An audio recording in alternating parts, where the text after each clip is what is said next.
Percakapan pasca observasi guru kelas 1 SDN Nanggala 2 berbasis coaching. Dalam kegiatan pembelajaran tadi sudah dilaksanakan oleh Bu E. Bunda ingin berbincang-bincang nih mengenai jalannya proses kegiatan pembelajaran tadi. Bagaimana perasaan Bu E setelah melaksanakan kegiatan pembelajaran di kelas tadi? Alhamdulillah plong ya Bun ya, setelah sudah melaksanakan tugas dan pembelajaran yang tadi saya lakukan di kelas ini berjalan dengan lancar, menyampaikan materi dengan tepat waktu mungkin sesuai jadwal di modul ajar, dan pembelajarannya berjalan dengan lancar. Nah, apakah menurut Bu E proses pembelajaran yang Bu E tadi sudah sesuai dengan yang direncanakan, sesuai dengan harapan tidak? Sudah berjalan dengan lancar, namun masih ada yang belum sempurna ya Bun ya. Penyampaian materi masih ada beberapa yang terlewat, tidak sesuai sama persis dengan modul ajar. Nah, ada yang terlewat beberapa menurut Bu E. Bagaimana? Apakah tujuannya tadi sudah tercapai atau belum? Tujuannya ada beberapa yang sampaikan, tadi ada beberapa yang terlewat. Tujuan kalau tidak salah Bu Ai itu mengajukan fokus perilaku pada perhatian dan kepedulian. Apakah tadi anak-anak sudah menunjukkan tidak, atau Bu Ai sudah merasa fokus pembelajaran Bu Ai sudah tercapai atau belum? Tadi ada kejadian di kelas anak yang tidak membawa alat tulis, dan terlihat reaksi dari temannya ketika ada satu anak yang tidak membawa tulis, mereka peduli, kemudian meminjamkan pada temannya untuk alat tulisnya tersebut supaya dapat berjalan pembelajaran dengan lancar. Sudah ada beberapa yang muncul ya, tetapi yang lain mungkin belum. Kira-kira apa kesulitan yang Bu E temui pada saat mengajar, kemudian pada saat penumbuhan fokus perilaku? Adakah kesulitan yang dihadapi dalam kegiatan tersebut? Kalau kesulitan dalam pembelajaran ada, karena ada beberapa anak yang membacanya masih kurang, masih ada anak yang mengeja, masih ada anak yang belum lancar dalam pembelajaran. Tapi kalau untuk fokus, alhamdulillah mereka fokus, mereka aktif menabung, dan terus kesulitan ini ya tentang perilaku anak-anak, karena kelas 1 itu sekarang yang saya hadapi adalah anak-anaknya aktif semua. Kebanyakan laki-laki Bu daripada perempuan. Laki-laki itu 19 orang, perempuannya 7. Jadi ketika pembelajaran tidak ya, presentasenya tidak seimbang gitu. Anak-anak perempuannya alhamdulillah semuanya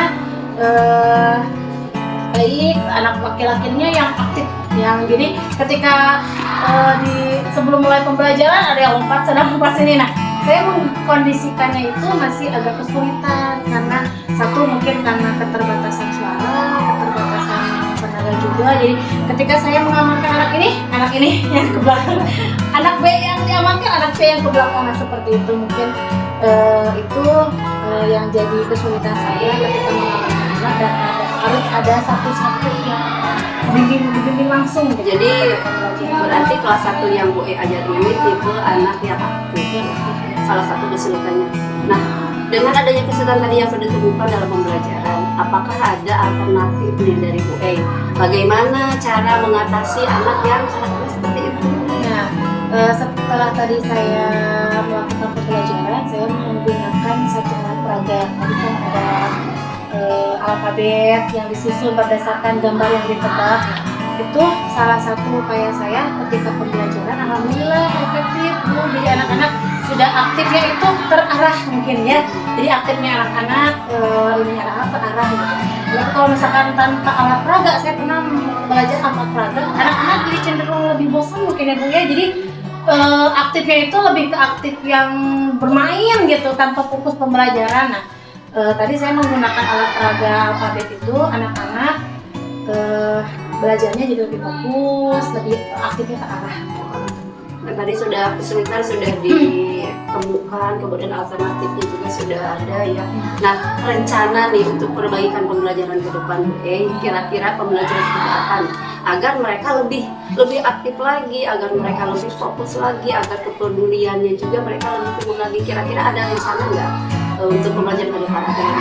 Rencananya mungkin pembelajaran selanjutnya ya satu, alat peraga harus tetap ada setiap pembelajaran dan itu harus lebih bervariasi mungkin ya. Nanti saya mungkin kedepannya bersama meminta bantuan senior dan rekan sejawat untuk membuat alat peraga dari barang-barang bekas yang ada di sekitar mereka, jadi mereka lebih bisa menggunakannya, tidak asing bagi mereka gitu. Alat peraganya diperbanyak mungkin itu Bu, terus belajar di luar kelas supaya anak-anak terarah aktifnya itu. Oh, anak-anak sukanya bermain, berarti pembelajaran harus berdasarkan kesukaan mereka, keinginan mereka, supaya mereka tidak jenuh dalam pembelajaran.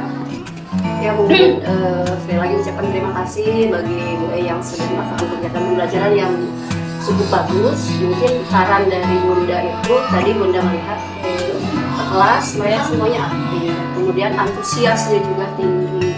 Mungkin saran dari Bunda itu ke depannya jangan sampai ada murid yang merasa terabaikan ya. Ya mungkin dalam penggunaan alat peraga yang bisa diakses oleh banyak murid. Mungkin untuk pembelajaran kedepannya juga mengaktifkan kelompok. Jadi kalau misalnya tadi itu sudah bagus, ada alat peraga, namun hanya menjangkau untuk anak-anak tertentu. Jadi ada anak yang merasa tidak dilibatkan mungkin. Nah, tadi sudah bagus juga ya, alat peraga ada menggunakan proyektor, kemudian menggunakan LKS, LKPD, kemudian ada teka-tekinya. Namun jangan lupa karena tipikal anak ini kelas 1 ini aktifnya aktif pisan gitu ya, super aktif. Jadi jangan sampai lupa, semuanya harus terangkul, semuanya harus terangkul. Terima kasih Bunda, tunggu nanti tindak lanjutnya, mudah-mudahan pembelajaran di kelas 1 lebih baik lagi. Ya, saya ucapkan terima kasih kepada Bunda selaku Ibu Kelola sudah membimbing mungkin ya, mengajarkan saya bagaimana cara pembelajaran di kelas yang baik, yang sesuai dengan modul ajar, cara merangkul anak-anak mungkin ya ke depannya.